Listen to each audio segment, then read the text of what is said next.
याला मी भामटा आणि सोंगाड्या म्हणतो. याने एवढी भामटेगिरी केली. 100 कोटीला विकला गेला.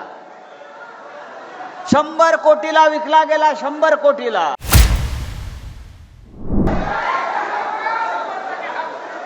कैलास पाटील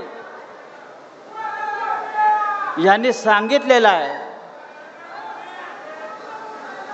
की शिवसैनिकांना वाऱ्यावर सोडणार नाही. कैलास पाटील यांनी सांगितलेलं आहे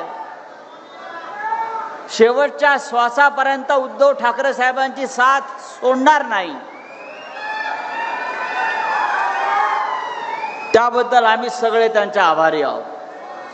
असा निष्ठावंत आमदार शिवसेनेला आणि उद्धव साहेबांना मिळालेला.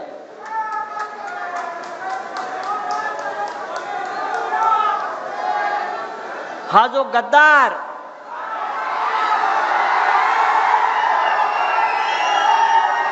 याला मी भामटा आणि सोंगाड्या म्हणतो.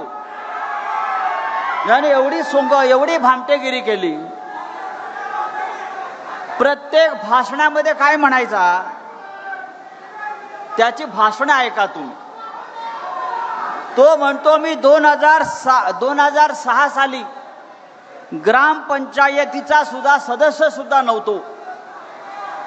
त्यावेळी अत्यंत कठीण परिस्थितीत मला उद्धव साहेबांनी माझा हात पकडला, मला साथ दिली.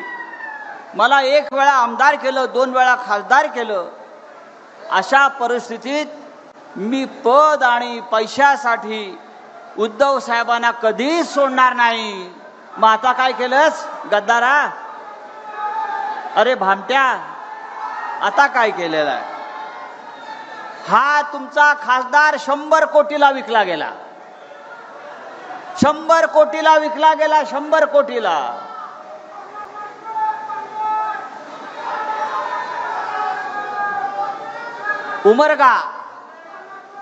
उमरग्याच्या 100 शिवसैनिकांनी सांगितलं, उद्धव साहेब, उमरग्याच्या 100 शिवसैनिकांनी एक पत्रक काढलंय आणि त्यांनी सांगितलंय मी आमच्या 100 जणांच्या किंड्या विकतो आणि तुला पैसे देतो, पण तू शिवसेना सोडू नकोस.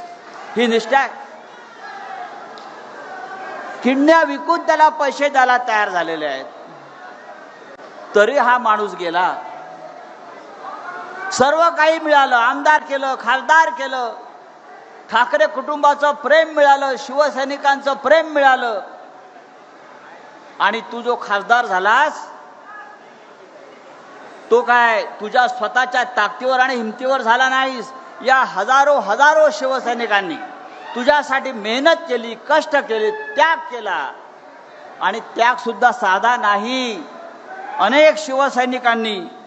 अनेक शिवसैनिकांनी आपल्या प्राणांचं बलिदान याला खासदार करण्यासाठी दिलेलं आहे.